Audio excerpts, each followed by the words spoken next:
no. When we spoke last week, I hadn't had any deliveries at Oh, that that's stage, right. but we since got our 400 doses, and by the end of this afternoon, we'll have administered about 300, mainly to those very frail elderly patients in our population. And then next week, we'll have another 400, and we'll be ramping up a bit further, and we'll be going through those 400 doses every That's week. great news. 300 doses of 400. So you're pumping these out pretty quickly. Could you do Yeah. more?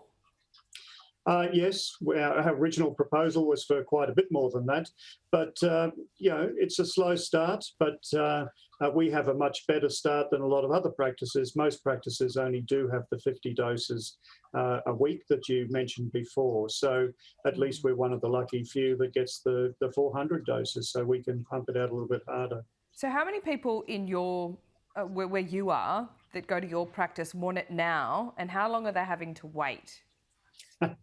Almost everybody wants it straight away, who are in that 1B group, which is the elderly and those with medical conditions and Aboriginal patients over 55, I think it is. But yes, almost everybody is keen to get going. We've had very little kickback on it. We have a couple of patients who are a bit nervous about having a new vaccine, but not very many. The majority, as I say, are very keen to just move ahead.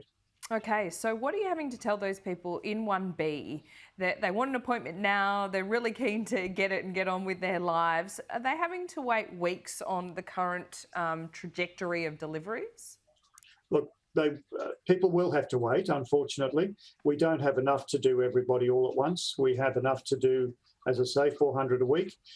It's going to take us a long time to get through even our population with that, but we have other practices around us who don't have access to the vaccine, and we're looking after their staff and patients as well at the same time. So it's going to take quite a while.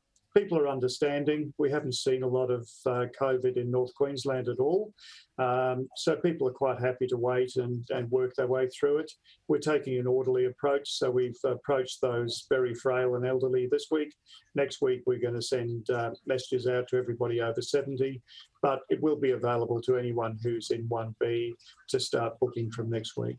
Okay, and you mentioned before that there is some nervousness.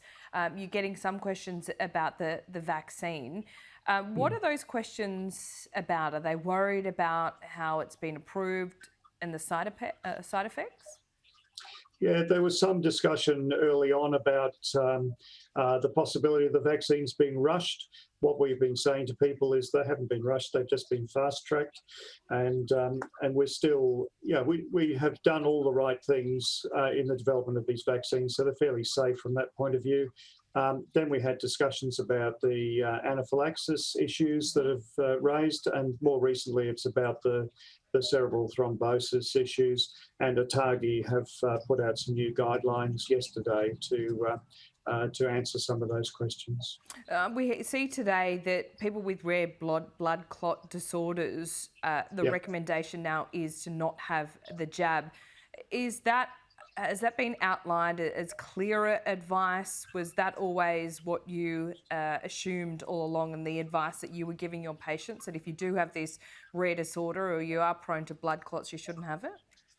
It's only reared its head in the last few days. It's a new thing. However, these are very rare conditions. The sinus thrombosis that they're talking about, I've seen one case of that in my career, and I've been working for an awful long time.